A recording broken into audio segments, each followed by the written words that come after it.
in the studio here. That's why I'm wearing a blazer too. All right. Now the whole world can see. Okay.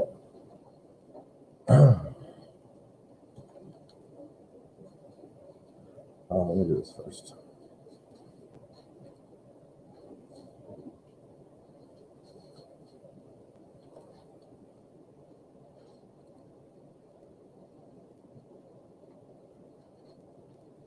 Okay. Good. So, yeah, did I ask you, has anyone been to Greece before? No one had been to Greece. Yeah. Well, it's pretty beautiful.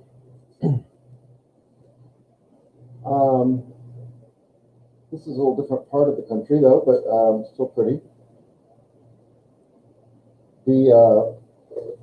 Here's the walk, by the way. You can see here's Athens. I'll say more about this later, but this is actually the port.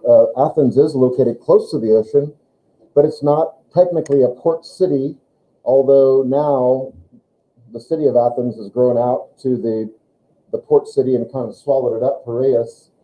So I guess, it is. But anyway, I just put it into Google, not Google, but my iPhone. Walking from Athens to Delphi, 96 miles, so about 33 total hours of walking. Hey, man. And yeah, so anyway, it'd be a 3 or 4 day journey, normal walking. And the Oracle was most active and most visited in the summer, so it's believed that probably Chaerephon went in the summer. I think I mentioned that yesterday. So it would have been a pretty grueling. It was more like a pilgrimage, There was intentional suffering that went along. It wasn't supposed to be easy to get there, and you go into the mountains too a little bit. So it wouldn't have been a fun journey, but you were doing it all, kind of out of some self-sacrifice. You can go there today. Of course, you can go by bus or car today and see what's left of the temple, where the oracle would have given these predictions from. Here's pretty much all that's left of the temple today. And as you approach the temple, you would have been met by several, I don't want to call them plaques, but, carved into marble and stone, several of these, inspirational words here. And then several, I'll show you in a minute, kind of comments on Greek virtue. And so, heed these words, you who wish to probe the depths of nature, if you do not find within yourself that which you seek, neither will you find it outside. If you ignore the wonders of your own house, how do you expect to find other wonders? In you is hidden the treasure of treasures.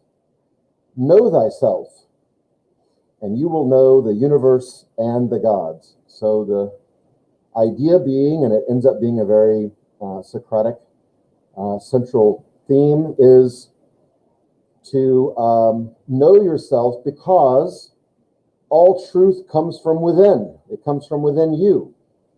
And so you come here to find out about what's going on in the external world, but you have to have this kind of interior life before you can do that, because all knowledge comes from here. It's I don't know if I said this yet or not, but it's and I'll say it again though. But Augustine really, well, he was a Neoplatonist for a while, and then he ends up taking these Platonic ideas, or Socratic, we'd say, and I don't know. I always struggle for where Christianized them in a way, because he saw how they actually had application using different, has to change them a little bit to make them fit in a Christian point of view, but not too much though. Really, that's another discussion. And this idea within the Augustinian order, even, or within the Augustinians today, of interiority, of looking, where's your own heart? This whole idea of the heart, of course, metaphorically, our hearts are restless and things like this. That whole idea has roots in this Socratic, Platonic idea of looking within for answers, not looking without, meaning outside of yourself. Okay, so this, of course, but this is not originally Socrates' idea. He just focuses on it. This is what all people would have been greeted with as they approached the temple. And this idea of know thyself is, of course, a part of Shakespeare's, what is it, Hamlet. Know thyself, yeah, well, he wasn't the first one to say that either. So in the fore temple at Delphi are written these maxims, we'll say, these quick, brief little 3-4 word, maybe 2 word sayings. So as you were, again, approaching the temple, you would have been reminded of all these things, almost like a examination of conscience before you go to confession, right? All these questions about that kind of make you think, well, yeah, I've kind of done that. Yeah, okay. So just to kind of bring to mind, what frame of mind you should be in before you come to, commune indirectly with the god Apollo. Anyway, maxim useful for the life of men, inscribed by those who were the Greeks who they called the sages. One of the sages is Thales, by the way. Came to Delphi, dedicated to Apollo. The maxim, know thyself, things like that, nothing in excess, and I'll show you some other ones here. This is what would have been seen. I believe this actually was in the floor, this mosaic, so you would have walked over this, but know thyself here in Greek. And then these four Greek virtues of prudence, courage, temperance, and justice. These are all the kind of topics that Socrates would like to discuss with politicians, with teachers of the day, with artisans, with those who are, who are authors of the day. They must know certainly politicians know something about justice. Judges must know about temperance. Soldiers must know about courage. The ecclesiasts must know, people who are in charge of the, we'll say the church. Prudence, that must be something. Yeah, well, turns out they didn't. But those are these virtues Greeks would have known. Here's the sages. See Thales mixed in here somewhere right here, along with others who established this, and that their sayings are the ones that are posted on in marble. Here's some of the ones, and we'll see that none of these are like crazy, or they're not like Pythagoras' rules or anything like that. Honor the gods. Well, pretty much if you're there, you've already sacrificed yourself. You're honoring the gods. Control the eye. Yeah, that's how a lot of sin comes into your life, is through your eyes. Care for your parents. Test the character. Right? Don't just try to lead an easy life. Put yourself to the test. Give timely counsel. Instead of telling somebody, before this all went to hell, I was going to tell you to do that, but I just didn't want to tell you. No, give timely counsel. Yield to justice. Give back what you have received. That's nice. Act quickly. I love this one. Know what you have learned. You learned it, but do you know it, though? Heed the law. Pray for things possible. Instead of praying for things impossible. It's a kind of a pragmatic approach to prayer, right? I pray that, keep it possible. Repent of sins. Amen. Consult the wise. Yes, good. Help your friends. This is all good stuff. Follow God. Accept old age. Well, I take exception with that, but accept old age. Good. This one's one of my favorite. Be superior to anger. Be better than anger. You're better than anger. Be better than anger. And when I mentioned earlier, nothing to excess. This was another Greek. Not one of the four, but virtue is everything in moderation, that kind of, everything's okay as long as you keep it, but nothing in excess, though. Okay, so as you approach, you would have been confronted with these things that might have kind of worked on your conscience a little bit. Care for the parents, haven't done that so well. Repent of sins, maybe I'll do it now. Follow God, that's why I'm here. Nothing in excess. Well, had a lot of ouzo the other night. Ouzo, that's a Greek schnapps, by the way. Not that any of you would know, but it tastes like licorice, kind of. If you get a chance. Well, here's that. I think I mentioned this painting here of Lycurgus, who was a Spartan who he established the whole kind of military lifestyle, whatever you want to call it, this military-oriented life that we know of the Spartans. And here he's consulting in this painting with the Pythia, or we'll call it the priestess, at the oracle. And he did what he did for the Spartans in accordance with what he had gotten, the information he had received from the priestess there, or the Pythia. That's what we call the priestess there. And then, yeah, I already asked you the other day, other references that you know of in literature, history, film. The Oracle of Delphi plays an important role. It's kind of I mean, it is used. You mentioned, what's the fantasy show that the kid was in? Percy Jackson. Yeah. I mean, it's kind of a good, what we call it, plot device, to have some place you can go to where somebody else goes and communes with, a god, and then comes back and gives you the information directly from Apollo. So I think the Oracle of Delphi, there were many oracles. I mean, I don't know how many, but more than this one. And this one was one of the more sought after ones to go to. And of course, the god Apollo's.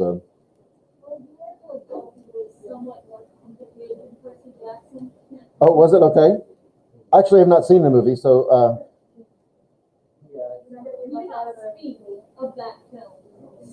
Don't speak of it. Not going to get much out of the film? Yeah. Does he actually go? Who goes there? Who goes to the Oracle in that movie? Oh, now that's no good. The part of the thing is the journey. In like the third book, there's no Oracle in the first two, I don't think, and then in like the third book, some girl is the new Oracle. It's kind of weird. Because there were so many unanswered questions in part 1 and 2. That to tie up all the loose ends, they had to make a part 3. And 4 and 5. Oh, 4 and 5. The direct-to-DVD 4 and 5. Okay, let's not base our knowledge of the Oracle on that movie, but it might be a fun movie, but it gives mention to the Oracle. We'll just give it that much. But a woman, a girl. Yeah, okay.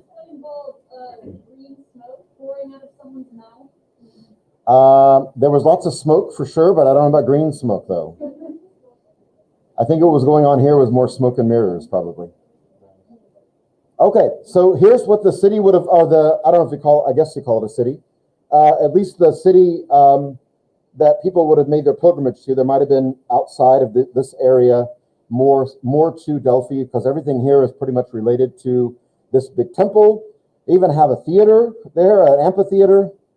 So if you make your pilgrimage there, it's like going to Branson or something. There's plenty to do after you consult with Apollo while you're pondering the depths of the universe that have been revealed to you.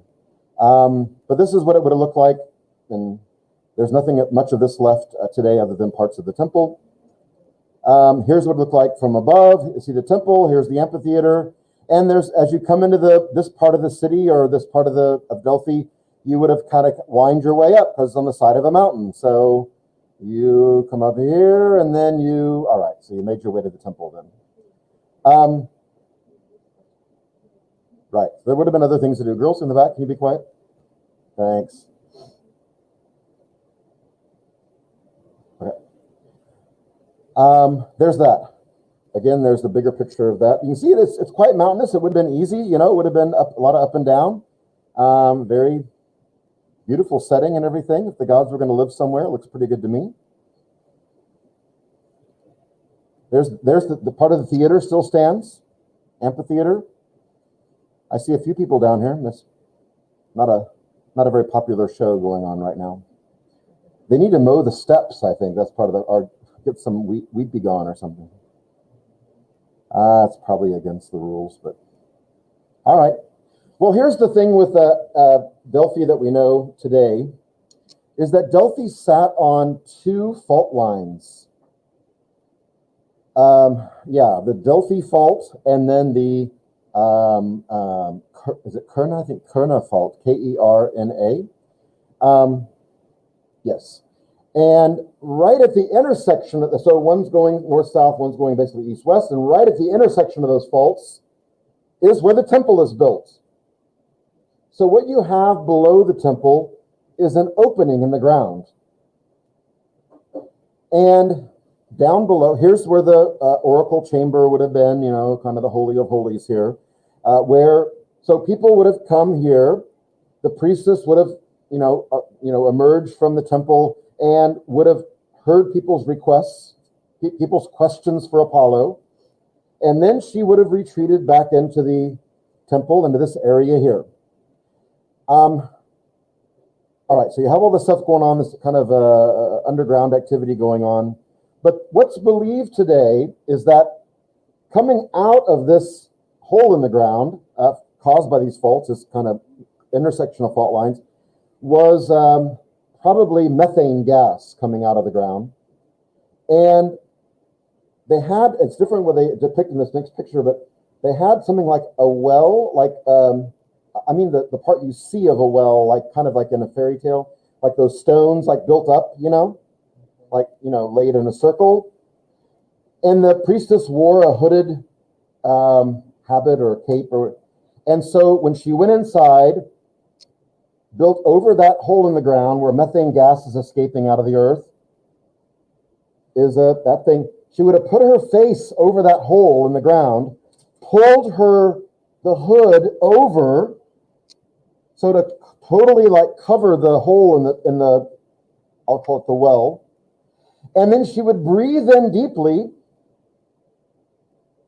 several times, and then eventually emerge from the temple, giving very cryptic, riddle-like answers. Of course, the people saw her, and her eyes were all, bugged out, and she looked, and that's what people look like when they've seen a god, right? That's. Oh my gosh, she's been with Apollo.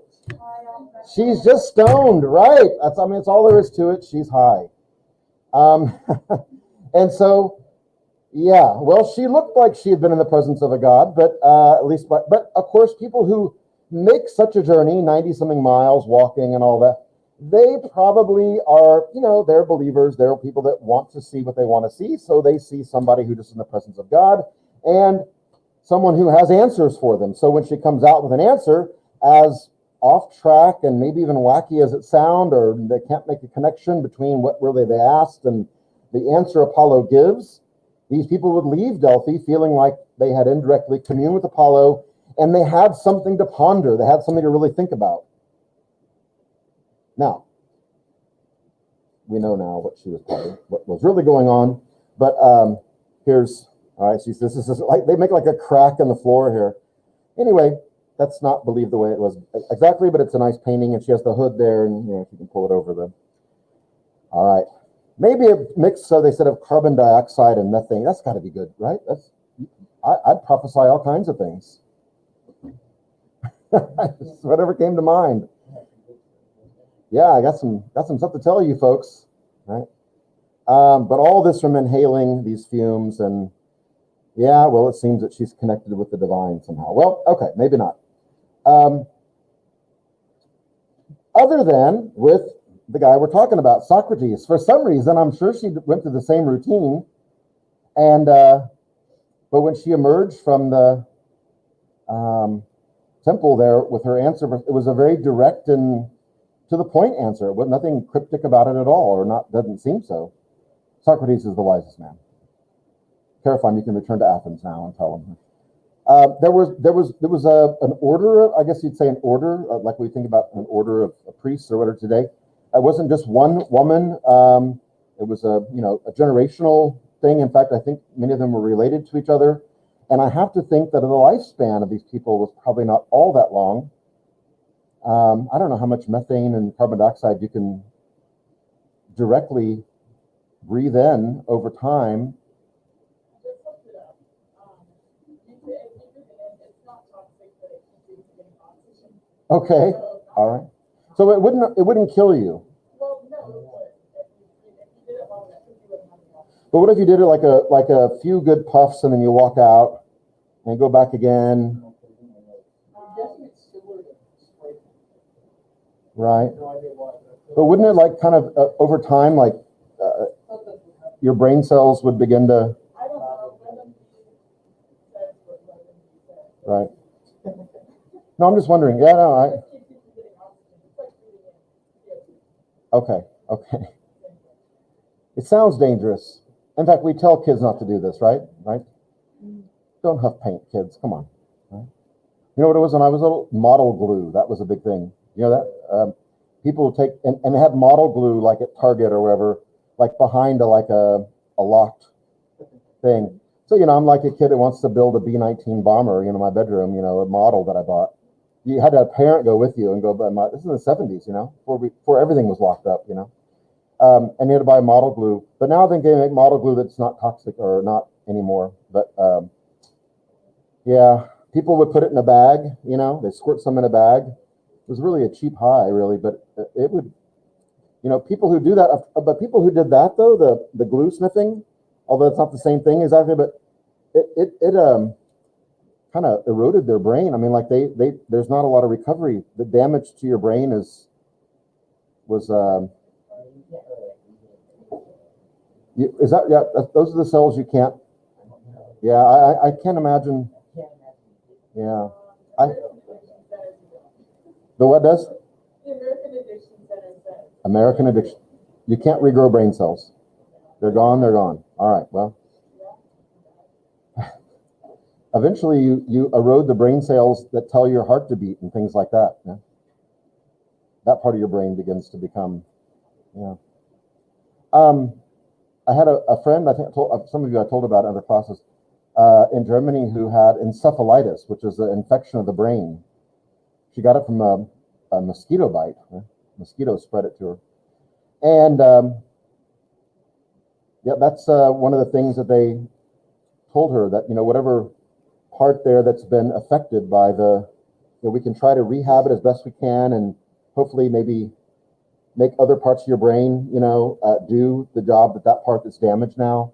And she, as far as I know, she just had some response issue, like, she didn't respond quick as like, you know what I mean? Like, what do they call that? What do they call that?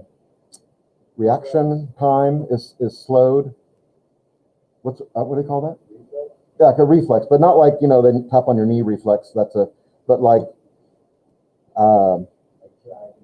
yeah, like driving would be, yeah. So she'd have to probably prove that she had improved that some way before she could, yeah, because you'd see a car coming and your brain would be a delay before you would push the brakes, right? I mean, and of course, seconds count, milliseconds count, I guess. It's like meeting someone who enjoyed themselves a lot during the 60s, and their responses are a little slow. You're like, so, this is a lovely house you have, and they kind of stare at you for a few seconds and like, thank you, we enjoy living here. That's probably not going to be overcome. All right, so there you go. That's what they would have encountered in Delphi. Just to give you an idea. All right, well, we got a little bit of time. So, yeah, Socrates does what he does. He begins to, and really his kind of like his whole, what he refers to as his mission, or his that's what the word he would use, is all a response to a God. what a god said, what Apollo said. And as I said, well, maybe the gods are wrong, but that's kind of, but maybe they got some, and maybe the gods are giving me some kind of riddle to figure out.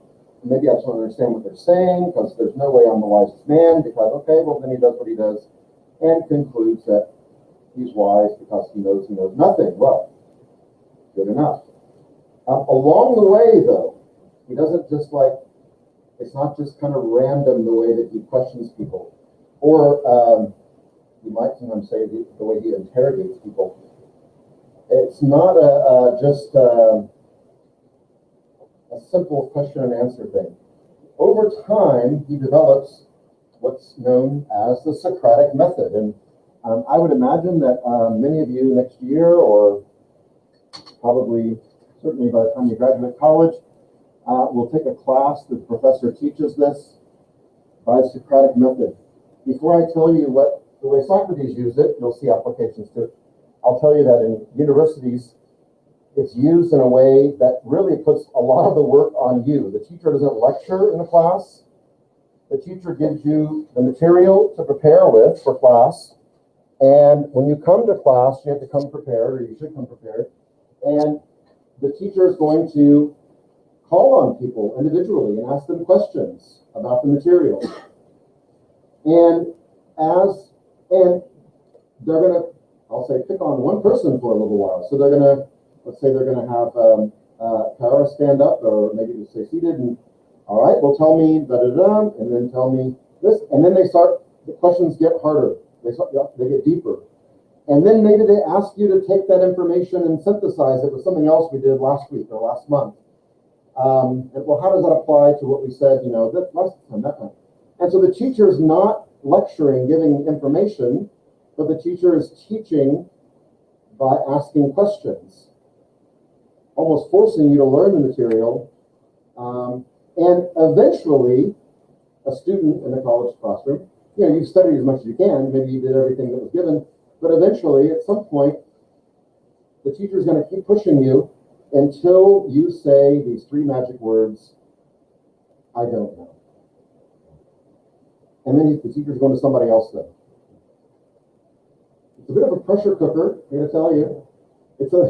But it's a very effective tool as far as teaching certain subjects go. It's also a very commonly used tool in law schools, or even in pre-law classes, because it makes you get the material, makes you learn it, and then it makes you apply it then and be able to think on your feet because you don't know what direction the questions are going to come from. So it has a lot of applications to maybe actually being a litigator or being able to discuss things as an attorney. Okay, it's an effective tool. It comes from Socrates, and the teacher would call it Socratic method. That's a bit different than what he does, speaking to people one-on-one, and they don't have any obligation as a student to speak to him. These are kind of willing volunteers on the street. But the steps, I don't know, it depends on how you'll see it. There's a 3-step method, and there's a 4-step method, but no matter what, each step has more than one part to it. But the first thing is a question is posed.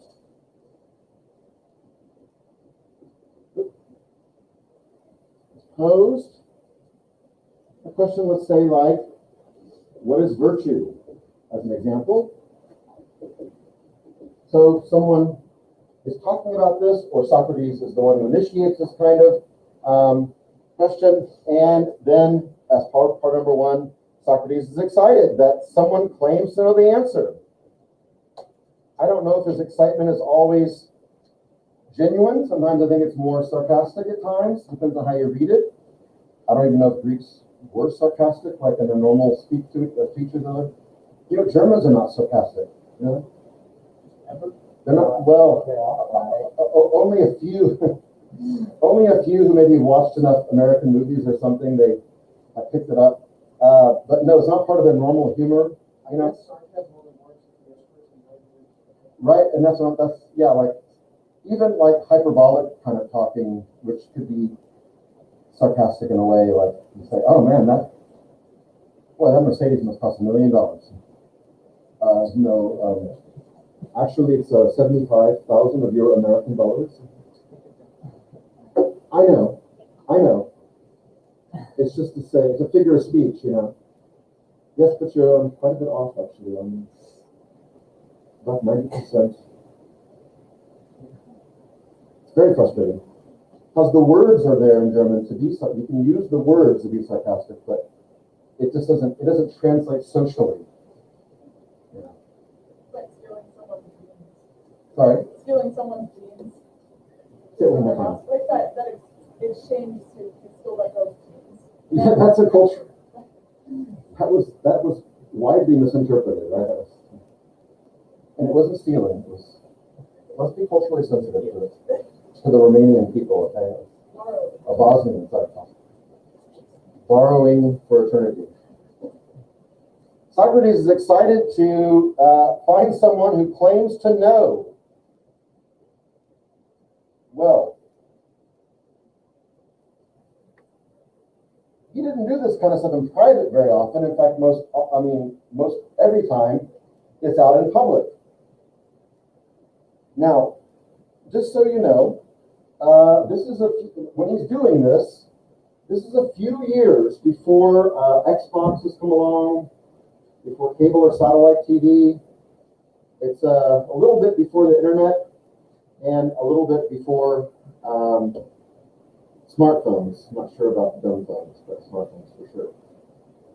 So people have a lot of extra time on their hands. In addition to what we talked about already, that, you know, Athenian society was rather, you know, for the people who had something, they were doing quite well and maybe didn't have to work that many months out of the year even, so they had time to involve themselves in civic things and be a part of their city government or their city state. So people are, you know, in the marketplace, and Socrates is there, and there are people there who, again, that's who he's going after, who are well-known politicians, people who have authority, people who have power, people who are well-known teachers, people who make a lot of money, maybe teaching wealthy Athenian or wealthy Greeks and their kids in their home. And people knew who these other people were, just like we know who famous people are today. Socrates, who, by all accounts, was an extremely ugly man. When he was younger, he had engaged in boxing, like as a sport. I mean, fighting, but as, you know, in a controlled kind of way. And his nose had been broken several times. It was put to the side. He had kind of a hunchback. He didn't bathe very often, and he didn't wash his cloak or toga very often. And many times he didn't wear shoes at all or sandals at all. So he would have looked like an indigent, really. But here he is approaching the glitterati of Athens at the time and engaging them in discussion. And if they claim to know something, he wants to talk to them. I'll tell you what virtue is, Socrates. It turns out that we didn't know, but Socrates actually was not famous, but at least infamous. And so they all knew who he was, and probably didn't really want to be confronted by him because of what kind of way things end up. But so these are the kind of people and the situations, all public. Now, because there were none of those electronic things I mentioned in the cable and satellite stuff, people had time, and if they saw one of their civic leaders or a famous teacher or whatever or writer being questioned by Socrates, it was going to be a good show, and people would gather around and listen to the conversation. You guys are bored right now. Can you imagine how bored you would be if you gather around and hear two people talk to each other? Gosh. Well, that's true. That's interesting, though, right? We don't talk about virtue and stuff. Anyway, you're making me sad, man. Sure, it would be, but this was a good discussion, though. Like there weren't petty insults, right? Like this was a high level, highbrow discussion. There are people who at least, have rhetorical skills and have some idea where they're going with this. If there's any barbs thrown, they would have been thrown kind of under the radar a little bit. They were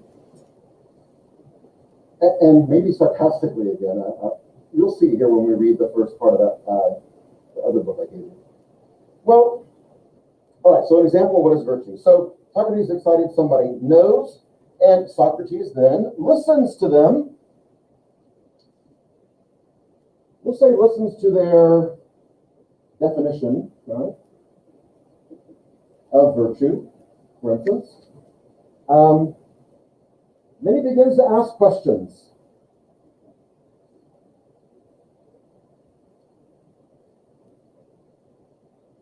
He finds flaws in what they said. Flaws that the other person recognizes. Oh, that's true. That's true. That doesn't work then.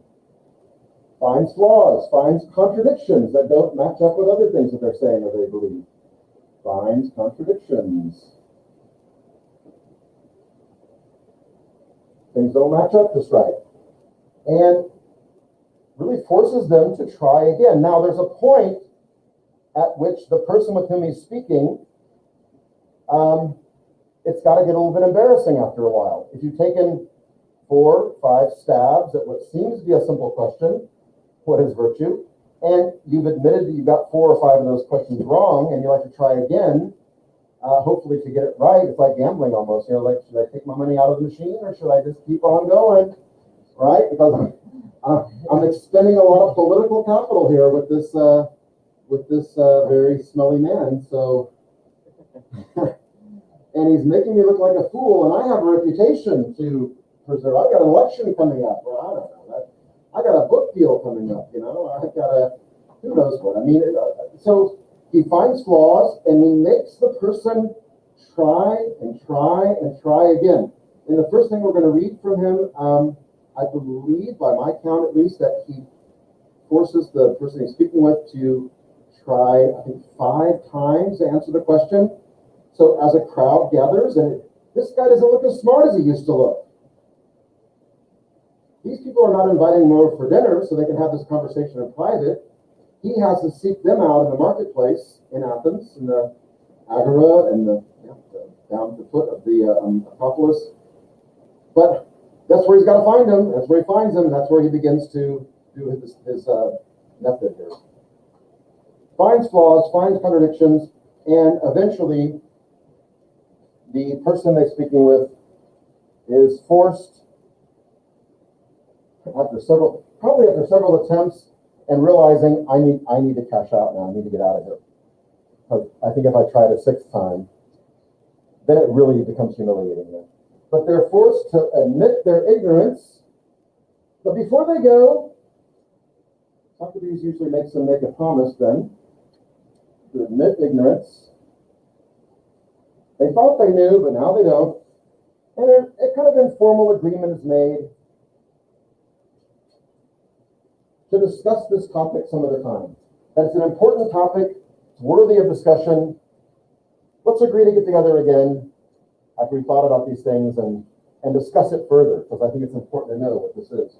So agreement made to discuss topic further at a later date. And the person goes off happy to have gotten away from their interrogator. Okay, so as you can see, there's more than one step to each of these steps, but you get the general idea. The number's not that important. That's not true of this last part's not true of all the dialogues that he has with people. Right there, to discuss topic. Okay. Further. I'll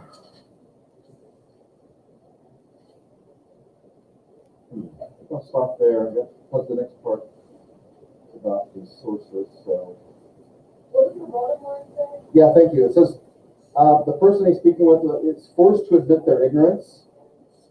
Like they're very quick to answer right away usually. Like, well, what is virtue? And they say, I'll tell you. And then they give an answer like right away. They want to look smart, like they have it off the top of their head. And then after several attempts, they finally admit that they don't know. And then they make kind of an informal agreement to meet at a later time to discuss this important topic further. Yeah. Yeah, which is really just a way of them trying to get away from Socrates. So Yes, we'll meet later, we'll do lunch. You can hear it, I mean, it's like, you kind of almost feel bad for them, but. All right, we'll stop there, we'll talk about these sources tomorrow, the Testament, the old materials Tuesday.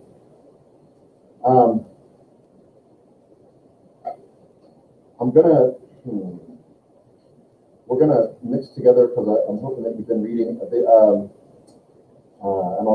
on Wednesday next week, like I did last time, I'll give you some time to read. But I'm gonna want you to read a part of the other book, so be sure and bring that to class tomorrow. This book, you know what I'm talking about? Will you bring this to class tomorrow? Everyone get a copy of this, by the way? I think I have 20 of these.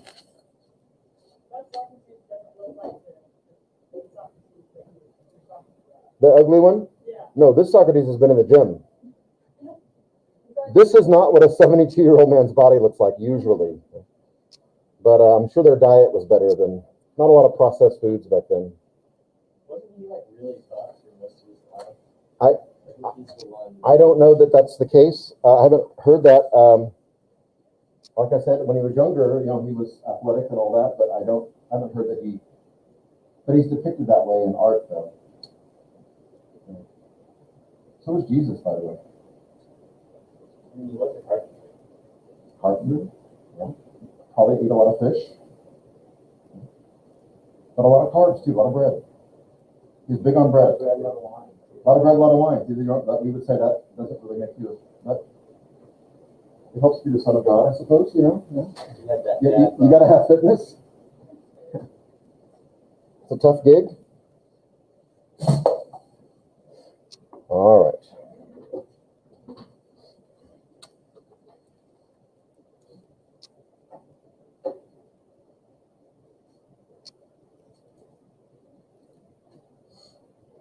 Okay.